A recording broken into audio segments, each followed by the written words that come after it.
우리 장모님하고 인도를 세 번째 가죠. 제가 뭐 장모님도 이야기만 아실 목사님인데 저 선배입니다. 선배인데 자기는 필리핀을 15번 갔다 왔거든요. 그래 그 필리핀 사역지가 내가 어떤 사역지인지 알거든요. 거기에 슬럼가에다가 가난한 애들, 뭐 쓰레기더미에 사는 애들, 그래 15년을 갔다 왔다는 거예요. 갔다 와도 또 간다는 거예요. 그래도 거기에는 후배지만 내가 참 좋아하는 양창모 선교사님이 거기서 사역을 하고 있는데 참 신실한 사역자인데, 뭐 우리 이남재 선교사님하고 뭐 비교하기는 그렇지만 저는 필리핀보다 인도가 더 중요하다고 생각하는 목사입니다. 인도 자체가 너무 중요한 위치에 있기 때문에. 그래 모르겠어요. 뭐 장모님 제가 세 번째 갔는데 세 번째 갔을 때 첫 번째, 두 번째 갔을 때 모습하고 세 번째 갔을 때 모습은 좀 차이가 있었습니다. 1, 2차 진짜 힘든 여정이었어요. 그러나 3차는 제가 볼 때 참 주님이 특별히 많은 은혜를 주신 단기선교였다고 저는 생각합니다. 그게 희한하죠. 1, 2차 때보다는 수월했는데도 갔다 오니까 힘들어요. 시차 적응도 해야 되죠. 음식도 마찬가지죠. 먹는 거에 잘 먹습니다. 저는 뭐. 그래 누가 사탕을 줬는데 저 1층에 사탕이 있길래 무슨 사탕인지 보니까 뭐 글자가 인도 글자 비슷하게 보이니까 입에 넣고 인도 맛이네 하고 있다가 안에 내용물이 팍 터지는데요. 내가 뱉었어요. 도저히 어떻게 인도 사람들이 이런 사탕을 먹지? 그 생각할 정도였어요. 다시는 안 먹어야 되겠다. 어떻게 저렇게 만들지? 그래 내가 가만히 내일 연희센터에 어르신들 내가 뭐라도 하나 가져가야 되는데 사탕을 주니까 하니까 도저히 제가 그 어르신들 입에서 막 이게 뭐야 하면서 이게 막 말이 나올까봐 못 드리겠더라고요. 오늘 우리 장희신 집사님하고 수요 공부를 하는데 수요 성경 공부를 하는데 자기 제일 마음이 짠하고 눈물 나는 장면이 뭐였냐면 우리가 노이다 5 제자교회 갔을 때 노이다 5 제자교회 갔을 때 시궁창 물이 쭉 그리고 2층 3층 그래 저보고 하는 말이 그거였어요. 목사님 목양실보다 더 좁은 데서 80명이 예배 드리는데 80명이 예배 드려요. 그 좁은 데서. 그래 제가 사진하고 영상 다 해가지고 내가 오주환 집사님한테 1일차부터 8일차까지 다 제가 정리하고 있습니다. 제가 그래 우리 선교주일 날에 영상도 들어가 있고 사진도 들어가 있는 거 그렇게 하는데 노이다 5 제자교회가 2층 공간이 요 찬양대 그 의자 공간 정도밖에 안 돼요. 근데 거기서 80명이 예배를 드린다는 거예요. 그리고 3층을 뭘 했냐면 모니터를 해놓은 거예요. 그리고 못 앉으니까 3층에 올라가서 예배를 드렸는데 제가 그 장면을 보면서 왜 이런 공간에서 예배 드릴까 내지 왜 이렇게 인도는 예배 환경이 열악할까 그 생각을 한 게 아니에요. 내가 뭘 본지 아십니까? 젊은 애들이 왜 이렇게 많지? 이 애들 학교도 안 갔나? 그리고 우리 온다고 평일이었어요. 우리 온다고 젊은 애들이 내가 물어보니까 중고등부 대학교 애들이 와가지고 우리에게 꽃다발 다 걸어주고 저는 다른 데서 롯데나 짜이나 그런 게 있는데 그 노이다 5 제자교에서 뭐 내는지 아십니까? 다이어트 콜라하고 쿠키를 해놨어요. 내가 다니면서 이 특이한 교회다. 다이어트 콜라하고 쿠키를 했는데 되게 맛있게 먹었거든요. 환경을 보면 진짜 눈물 납니다. 근데 장모님 아시죠? 1차, 2차 때 비교하면 진짜 많이 좋아졌어요. 1차, 2차 때는 여러분들 만약에 여러분들이 2차, 2차 때 갔으면 1차 때 간 분들, 2차 때 간 분들은 다 펑펑 울고 난리 났었어요. 왜? 예배를 드릴 수 있는 공간이 아니에요. 노이다 5 제자교회가, 내가 보니까 노이다 5 제자교회 시궁창 비슷한 그 건물에 우리는 신발 벗고 건물 안으로 들어갔다는 거죠. 그런데도 젊은 애들이 있잖아요. 주일학교 애들도 젊은 애들도 많고. 아시죠? 인도 예배 특징이 뭔지 아시죠? 항상 예배가 시작됐어요. 항상 20분에서 30분 찬양합니다. 근데 우리 스타일 찬양 절대 안 해요.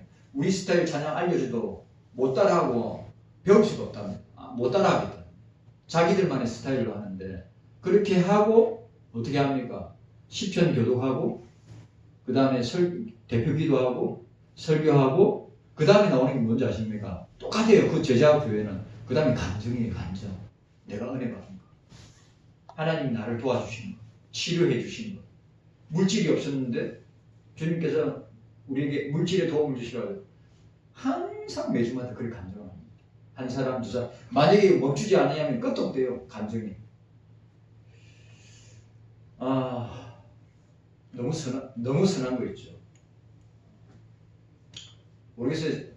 장모님, 우리 정장모님이나 우리가 5년 뒤가 될지 3년 뒤가 될지, 하여튼 인도는 여러분들이 만약에 경서교회에 없다 하더라도 진짜 그 다음 목사가 성도들이, 우리 자녀들이 계속 이어가기를 바랄 뿐이죠. 아직도 참 여운이 너무 많이 남습니다. 아직도 인도에 있는 것 같아요. 느낌. 참 시간 빨리 지나간다 생각하고, 내가 정장로님 보면서 시간의 흐름과 세월의 앞에 많이 약해졌구나. 장로님 되게 피곤해 하셨거든요. 저도 1차 때 2차 때하고 또 다른 것 같아요. 그래 박근사님이나 장모님이 또 올 수 있을까요? 또 올 수 있을까요? 그런데 제가 또 여러분한테 이야기합니다. 제발 자녀들, 내가 그랬어요. 오전 집사님한테 주연이 꼭 보내라. 우리 젊은 애들이 봐야 될 거 아니에요. 절대 놀러 간 것도 아니고, 참 주님 살아계시고 역사하시고 우리 교회에 통하여 15년 동안 얼마나 놀라운 일을 하시는가를 보고 와야. 왜 인도 가냐? 인도 선교, 인도 보는 거 왜 해야 되냐? 그래 말하는 분들 있어요. 그런 분들은 진짜 가서 봐야 돼요. 다시 한번 여러분들 제가 감사드리고, 또 장로님 3차에 간 인도 당일 선교는 우리가 거의 상상하지 못할 정도로, 여러분들 말하면 놀랄 겁니다. 참 상상하지 못할 정도로 하나님께서 물품도 많이 주셨고 물질도 너무 많이 주셨고, 또 선교사님한테, 또 선교사님이 왜 이렇게 많이 후원해 줬냐고 그래가지고 선교사님이 놀랄 정도로 저한테 톡이 왔습니다. 선교사님, 우리 전통이에요. 마무리하고 돌아갈 때 루피 필요 없으니까 다 걷어가지고 선교사님한테 드린 거예요. 여러분들 기도해 주시길 바랍니다. 인도 선교 진짜 중요합니다. 너무 중요하고요. 난 딱 두 가지입니다. 선교사님이 늘 내한테 하는 말, 제자는 제자를 낳고 교회는 교회를 낳아야 됩니다. 이제 곧 있으면 20개인데 이제 22개 될 겁니다. 우리 경서 제자 훈련센터가 칼빈신학교 분교신학교예요. 거기서 공부를 하는 거예요. 우리 계속 해야죠. 눈물 나는 감정 많은데, 그리고 우리 이남재 선교사님이 그 이야기했습니다. 경서교회가 15년 동안에 이렇게 우리를 섬기고 후원하고 기도해 주었기 때문에 가는 교회들마다 정성을 담아서 환영하고 환대하고 악수하고 포옹하고 대접했어요. 보상이라고 했어요.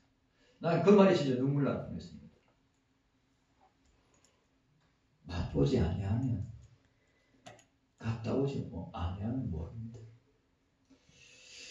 자, 오늘 우리 53장 1절과 3절의 종의 배척에 대해서 비하입니다. 그리고 하이라이트 4절에서 6절이 비하의 극치죠. 뭡니까? 십자가의 죽으심입니다. 아시죠?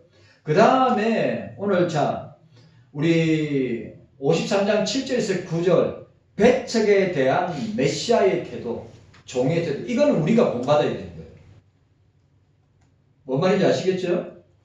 오늘 이 종의 이 메시아 예수 그리스도가 배척당할 때 예수 그리스도가 십자가에 고난 당하는 그 고난의 여정 가운데 나타났던 예수님의 모습을 우리도 얼마나 오해와 우리가 얼마나 세상 가운데 사람들 가운데 어려움과 핍박을 당합니까? 그때 우리는 어떻게 합니까? 대항하려고 하고 싸우려고 하고 어떻게 합니까? 서로 공격하려고 하잖아요. 그게 아닌 거예요. 자, 오늘 7절에서 9절 보시기 바랍니다.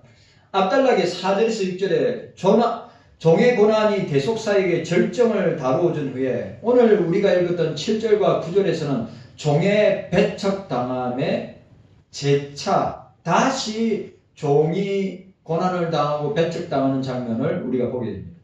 여기서 배척당하는 메시아, 배척당하는 예수 그리스도, 배척당하는 종의 태도를 보고 우리는 거기에 초점을 맞춰야 돼요. 그럼 우리 그리스도인들, 우리가 그리스도인이라면 세상을 향하여 그리고 사람들을 향해서 우리가 어떤 태도와 초점을 맞추고 우리가 그들을 응대해야 되는가를 보여주고 있습니다. 종은 메시아는 억울하게 사형 선고를 받는 상황 속에서 침묵으로 일관하는 인내를 보여줍니다. 이와 같은 메시아 종의 순종적인 태도가 드러나고 있는데 오늘 보세요. 고난과 죽음을 침묵으로 맞는 종. 이거 여러분 이게 쉬울 것 같죠? 절대 쉽지 않습니다. 이게. 여러분 보세요. 목사를 비롯하여 장로님이나 집사님이나 우리 권사님들이 세상에 핍박을 당하고 사람들에게 핍박을 당하면 사람들의 반응은 사람들의 인지상정은 뭐예요? 대항하는 거예요. 싸우는 거예요. 맞짱 뜨는 거란 말이죠. 그런데 종의 고난을 당하는 메시아는 어떻게 했습니까? 오늘 본문에 나와 있는 7절 8절에 뭐래요? 고난과 죽음을 침묵으로 일관하고 있단 말이죠.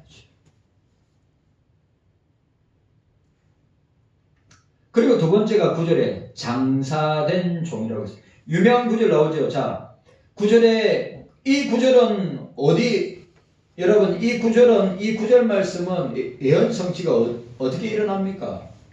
아리마대 사람 요셉을 통하여 성취가 되죠. 여기 뭐라고 되어 있어? 그 무덤이 악인과 함께 되었으며 그 묘실이 부자와 함께 되었도다 라고 정확하게 예수님 탄생 이사야 예언 후에 750년 뒤에 그대로 응답됩니다. 맞죠? 그대로. 이거 아주 중요한 구절. 그러니까 우리 구약 성경은 고난의 종 메시아를 예수 그리스도를 어떻게 하고 있습니까? 예언하고 있죠. 예언하고 있는데 그 예언이 어떻게 다 성취됩니까? 신약 교회 시대에 다 성취됩니다. 그리고 중요한 것은 뭐예요? 예수 그리스도에 대한 구약의 예언이 딱 하나 남아있죠. 그리스도의 재림과 채우심이다. 우리가 보여주고 있습니다. 장사된 종으로 보게 됩니다. 자, 오늘 본 내용을 통하여 이사야는 이 말이 참 재밌는데요. 오용된 공권력 앞에서 침묵하는 종의 모습을 부각시키고 있습니다. 맞죠? 그 잘못된 지금 대통령이 저는 여러분 아시죠? 오늘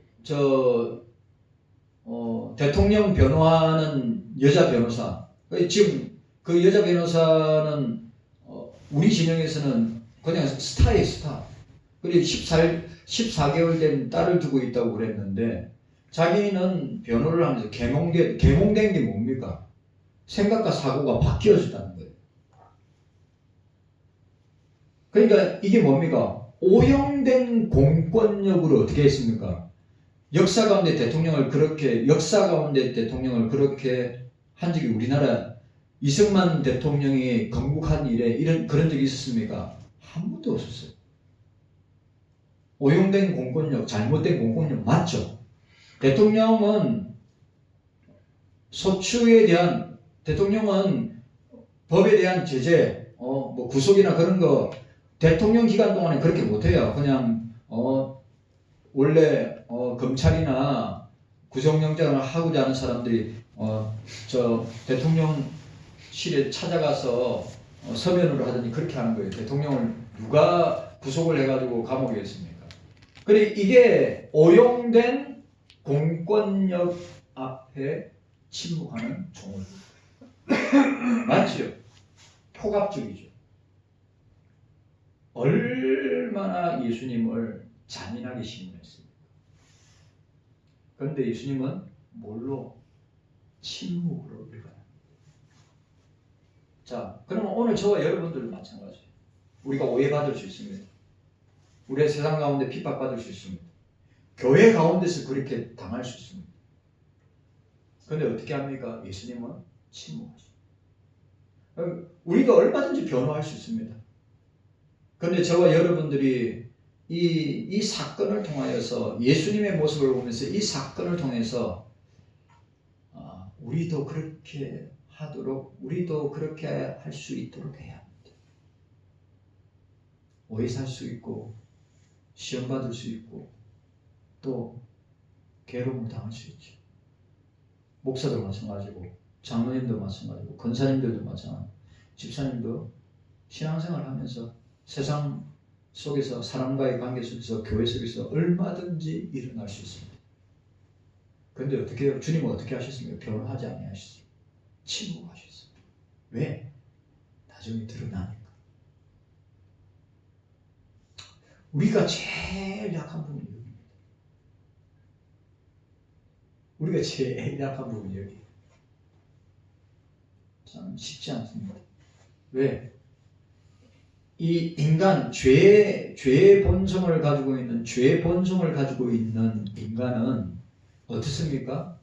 예수님처럼 침묵하기보다 예수님이 오용된 공권력의 강압적인 폭력과 핍박 아래 예수님은 일절 말하지 아니하시고 침묵하셨는데 우리 같으면 어떻게 됩니까?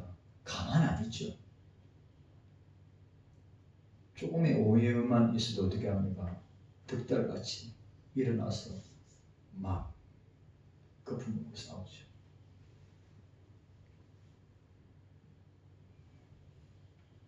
우리는 이런 예수님의 모습을 보면서 교회나 세상 속이나 사람들 관계, 가정이나 학교나 직장에서 비일비재하게 일어납니다.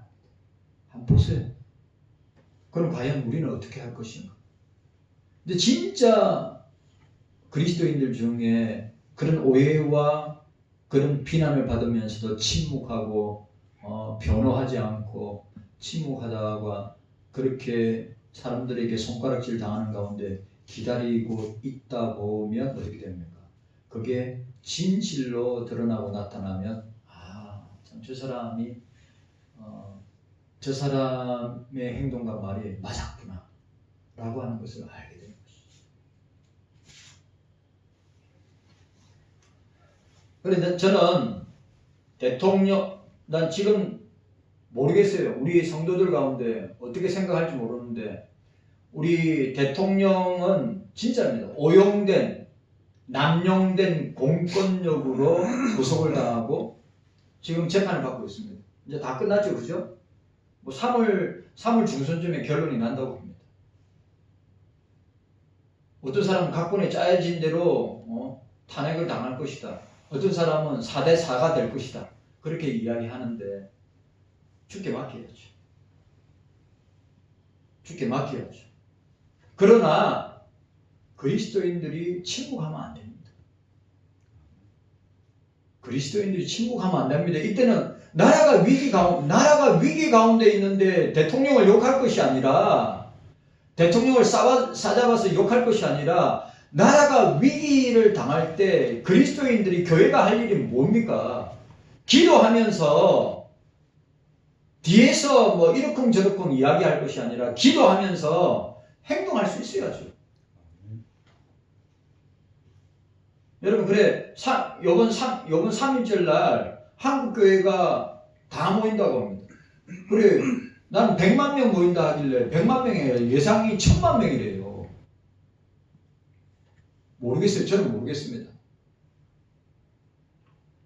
저와 여러분들이 그리스도인이라면 그런 국가적인 위기 가운데 있을 때 여러분, 일제시대 때 교회를 지키고 일제시대 때 일제의 폭거와 폭압 앞에 항거하고 말씀으로 대항했던 사람들이 누굽니까? 불교입니까? 천주교입니까? 기타 뭐 천도교입니까? 기타 뭐 다른 종교가 아니에요. 기독교가 일제시대에 항거하고 싸우고 일제를 향하여서 그렇다고 폭력적으로 싸운 것이 아니라 어떻게 했습니까? 말씀의 원리를 따라서 하지 않았어요. 나라의 독립과 독립 자금을 댄 건 다 교회와 목사와 장로와 다 집사들과 성도들이 한 건데, 우리 노예나 우리 종에 정신 나간 목사나 교수들이 기독교와 종교는 분리되어야 됩니다. 그래 시국선언까지 했습니다. 우리 노예에 있는 목사님, 내가 또 친한 목사님도 있어요.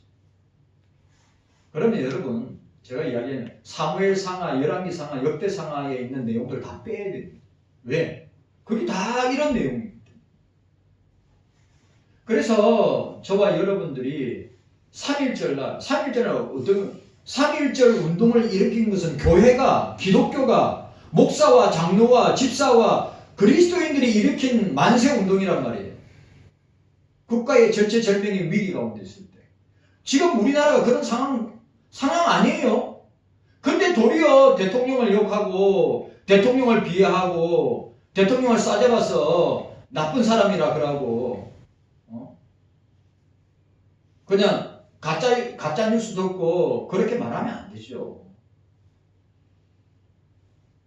오늘 저와 여러분들이 이 사실을 꼭 기억하고 예수님처럼, 오늘 메시아처럼, 고난의 종처럼 자기가 오해를 받고 자기가 잘못된 공권력으로, 오용된 공권력으로 핍박을 당할 때 예수님이 한 행동은 무엇입니까? 침묵하셨습니다. 우리에게도 그렇게 올 수 있습니다. 그러나 여러분 아시죠? 나라가 위기 가운데 있을 때 교회가, 저와 여러분들이 어떻게 해야 되겠습니까?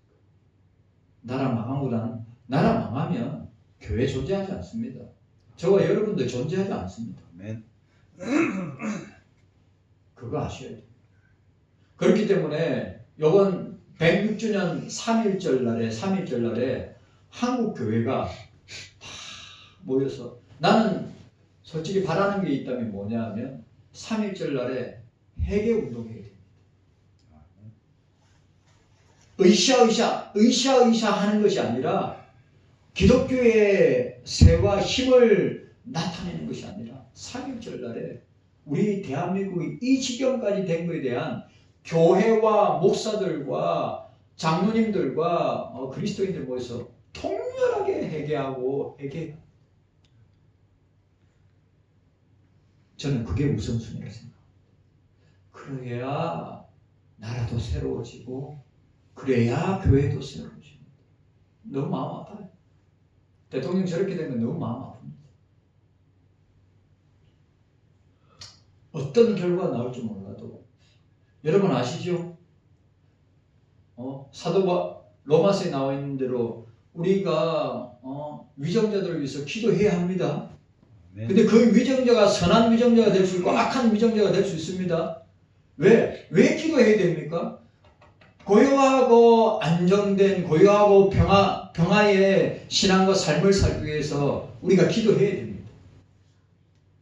싸잡아서 욕하고 이야기할 것이 아니라 그렇게 기도해야 하는 것이 그리스도인으로서, 목사로서, 장로님으로서, 권사님들, 집사님으로서, 그리스도인으로서 해야 될 사명인 것입니다. 아멘. 경석의 성도 여러분, 절대 저는 정치적 발언하고 있는 것이 아닙니다. 나라 없으면 보세요. 중동에 있는 나라들 가운데 나라 없이 떠돌아다니는 난민들이 얼마나 많은가. 우크라이나 보세요. 우리 대한민국이, 우리가 주님 앞에서 우리 대한민국이 한국교회와 저와 여러분들이 통렬한 회개와 자복과 돌이킴이 없이는 전쟁이 일어납니다. 끔찍하죠. 상상하지 못하죠. 그렇기 때문에 우리가 3.1절 날에 통렬한 회개와 자복과 돌이킴으로 주님 앞에 나아가야 합니다. 아멘. 새를 기업하기 위한 거 아닙니다. 착각하면 안 돼요. 저는 그러고 싶으면 추억도 없어요. 자랑하기 위한 건 아닙니다. 모여서 회개해야 됩니다. 이렇게 된 것이 교회의 책임이고 목사의 책임이고 우리 그리스도인들 모두의 책임이라 생각하고 회개하고 자복하고 통회할 때 주님께서 회복시켜 주시고 새롭게 해 주실 줄로 믿습니다. 아멘. 인간의 몸으로 성육신하신 그리스도께서 고난 아시죠? 십자가, 죽음. 자, 예수님의 삶 전체가 고난입니다. 그걸 뭐라고 그러죠? 우리가 신학적으로, 교리적으로 비하라고 그럽니다. 낮아지심이라고 그러죠. 십자가는 어떻게 됩니까? 우리 죄를 위해서, 나의 죄를 위해서 십자가 지심도 비하입니다. 비하. 낮아지심이라고 말이죠. 그 다음에 뭡니까? 죽으심과 장사가 어떻게 되죠? 비하입니다. 비하. 낮아지심이라는 말이죠. 고난과 십자가와 죽음으로 이어지는 과정이 주는 고통을 예견하셨기 때문에 가능하면 주님이 피하려고 하셨습니다. 아시죠? 요한복음 17장 대제사장의 기도에 예수님께서 겟세마네 동산에서 기도하시죠. 주여 할 수만 있으면 이 잔을 이 고난의 잔을 피할 수 있으면 피했으면 좋겠습니다. 그런데 내 뜻대로 하지 마옵시고 주님의 뜻대로 되기를 원합니다. 사복음 우리가 마태, 마가, 누가복음 그리고 요한복음의 예수님의 대제사장의 기도 17장에 우리가 그 예수님이 기도하는 장면을 우리가 보게 됩니다. 그러나 자신의 인간적 욕구를 따르지 않고 하나님의 뜻에 순종. 우리는 여러분, 자 따라하세요. 내 뜻은 죽이고, 따라합시다. 내 뜻은 죽이고, 주님의 뜻에, 성경의 뜻에 순종해야 합니다. 아멘입니까? 네. 항상 내 자아는, 내 뜻은 교회 안에서든 가정 안에서든 사람 관계에서든 문제를 일으킵니다. 진짜. 그러나 내 자아, 내 뜻은 죽이고 주님의 뜻에, 말씀의 뜻의 원리에 순종하면 아무 문제 없습니다.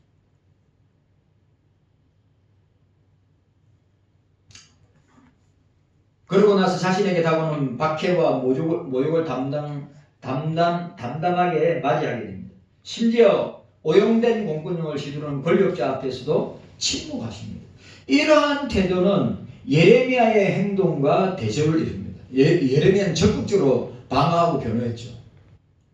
이러한 태도는 이 메시아의 고난의 종의 모습과 예레미야의 행동, 그럼 오해하지 마세요. 그렇다고 예레미야의 행동이 잘못됐다고 하는 것이 아닙니다. 얼마든지 우리는 정당하게, 논리정연하게 성경의 원리를 가지고 얼마든지 방어하거나 변호할 수 있습니다. 그러나 메시아는 고난의 종은 그렇게 하지 아니하였다. 종은 억울한 대우를 받을 때도 결코 흥분하거나 반항하지 않고 끝까지 인내하였습니다. 끝까지 인내했습니다. 끝까지 인내해야죠. 끝까지.